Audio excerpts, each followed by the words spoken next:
Assalamualaikum warahmatullahi wabarakatuh.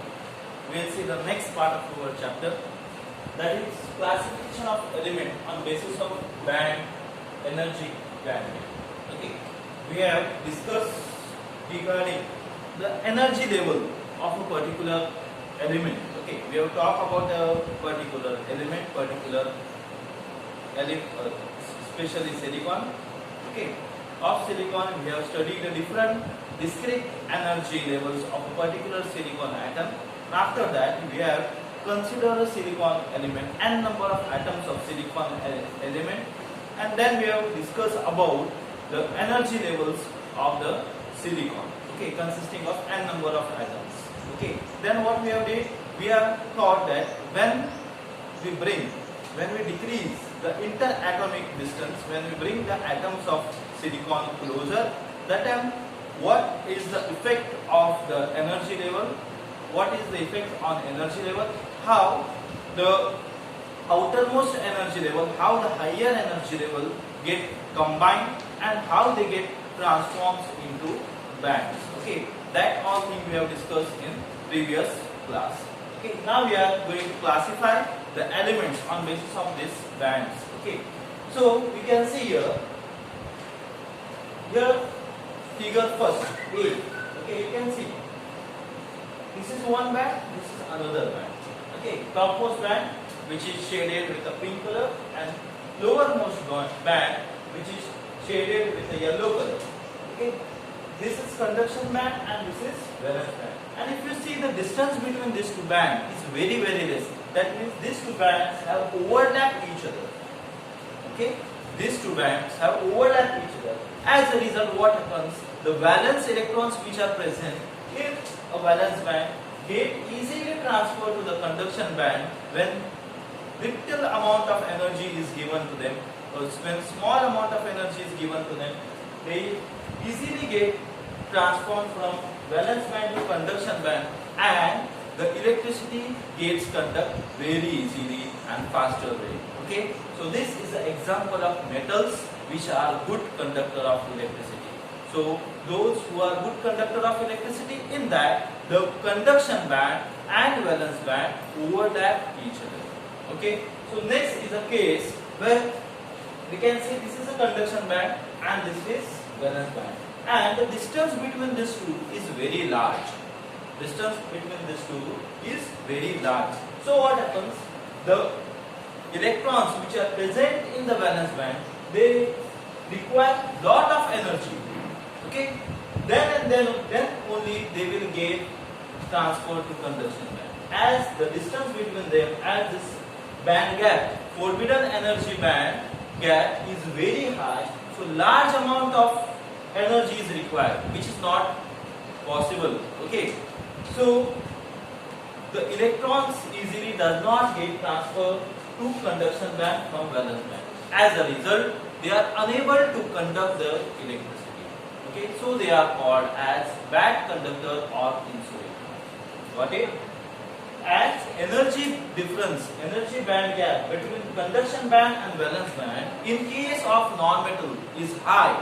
Okay, so we cannot supply that much amount of energy to the electron so that electron can easily jump from valence band to conduction band.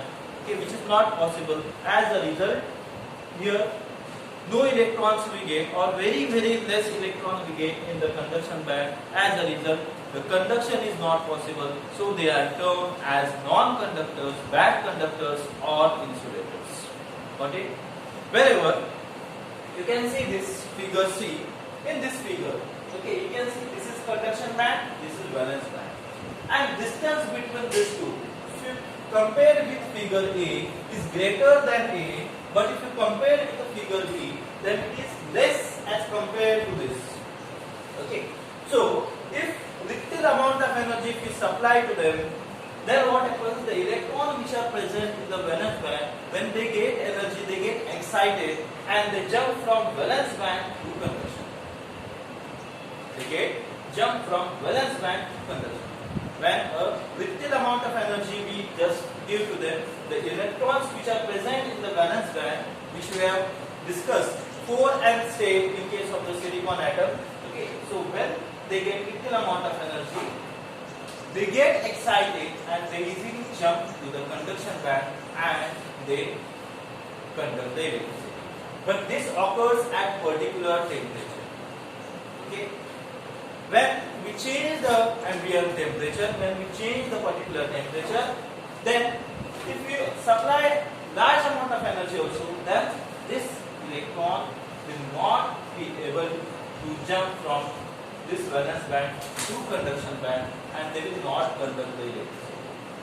Okay, so at certain particular temperature, particular physical parameters, when we supply energy to them, that time what happens? The electrons which are present here, they get excited and they jump to the conduction band and they behave as a conductor. But at particular temperature, they does not move. So they behave as a bad conductor.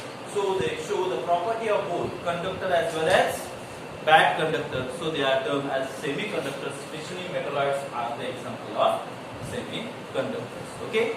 Best example is silicon and germanium. Now, types of semiconductors.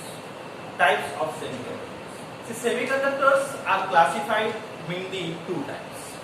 First is intrinsic semiconductor and second is extrinsic semiconductor. Intrinsic. The word intrinsic means pure. Okay? That means silicon itself is a semiconductor. We can use the silicon as semiconductor without adding any other element, without combining any other element with the silicon. If we use silicon, then we say that it is an intrinsic semiconductor. If we use a germanium, only germanium without adding any other additional element in that, then we say that germanium is a pure semiconductor or it is an intrinsic semiconductor. What is intrinsic semiconductor? Intrinsic semiconductors are pure semiconductors. No other impurity is added in the intrinsic semiconductor. Next is extrinsic semiconductor. When we add another atoms of element in that, okay, then we get a combination of that. Suppose if we add arsenic in that, then we get germanium arsenic.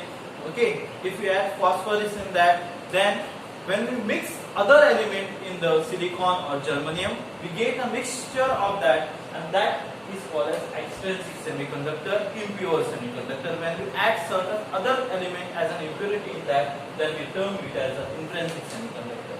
Okay, what is intrinsic semiconductor? Intrinsic semiconductor is a pure semiconductor. Now let us see intrinsic semiconductor. Okay. Now what happens? See, this is the structure of a silicon crystal when number of silicon atoms are bonded with each other. Okay. Now you can see here 1, 2, 3, like this 9. We have taken example of 9 silicon atoms. Okay, which have formed a crystal. Now, when we talk about the valency of the silicon, okay, at outermost shell we have what? 3s2 and 3p2 configuration. Okay.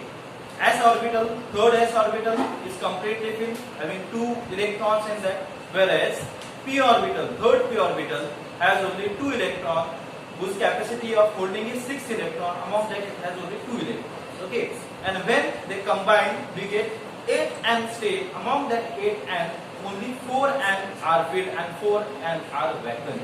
So it requires 4 electrons to fulfill its valency to become stable. Okay. So what it does, it forms a covalent bond with another silicon. Silicon atom forms a covalent bond with another silicon atom. Now see, this is silicon atom. Okay, it has only 4 electrons in outermost shell. You can see 1, 2, okay, 3, 4. 1, 2, 3, 4. So what it does, it shades 4 electrons of other silicon atom. 1, okay, then here it will get 2. Okay, then here it will get 3 and this is 4. Okay, so both of them have shared 4 electrons. So at outermost shell they have got 8 electrons, and now the silicon atom is a stable. Okay, you can take this example. See, this silicon atom has 4 electrons, 1, 2, 3, 4. Okay, and it has shared another 4 electrons of this, 1 electron of this silicon atom, another electron of this silicon atom, another electron of this silicon atom, and another electron of this silicon atom. So Now the outermost shell has 8 electrons. Now the silicon atom is stable. But if we decrease their distance, if we decrease interatomic distance, then what happens? When silicon atoms come closer to each other, due to heat or temperature, the few electrons, they displace their position. Okay. Right now, suppose this electron is here. This electron will shift its position, and here there will be a empty space. Okay. This electron has supposed to be here. Now here, as this electron has shifted, okay,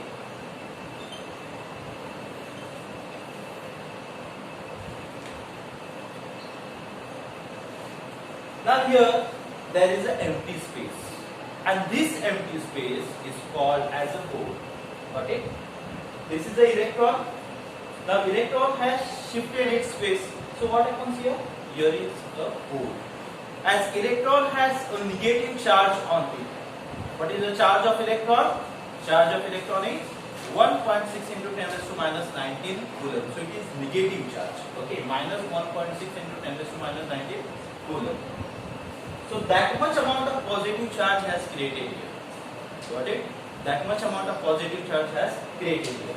Now this electron is a negative charge particle, and here there is a positive charge.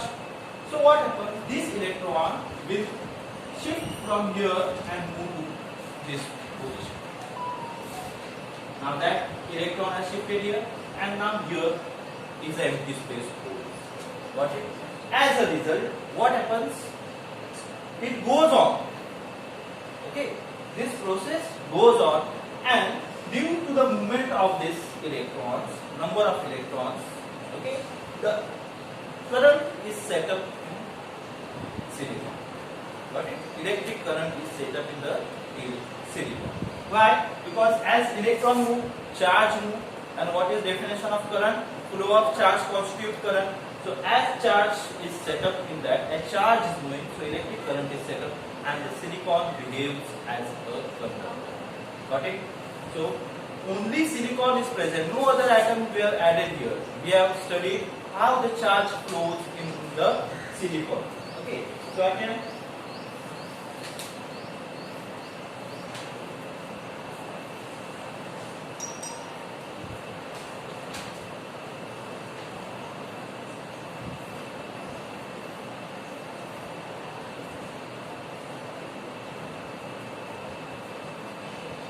see, suppose this is a silicon structure. Now electrons, when we apply just small potential difference across the silicon crystal, then what happens? The electrons start moving toward the positive terminal.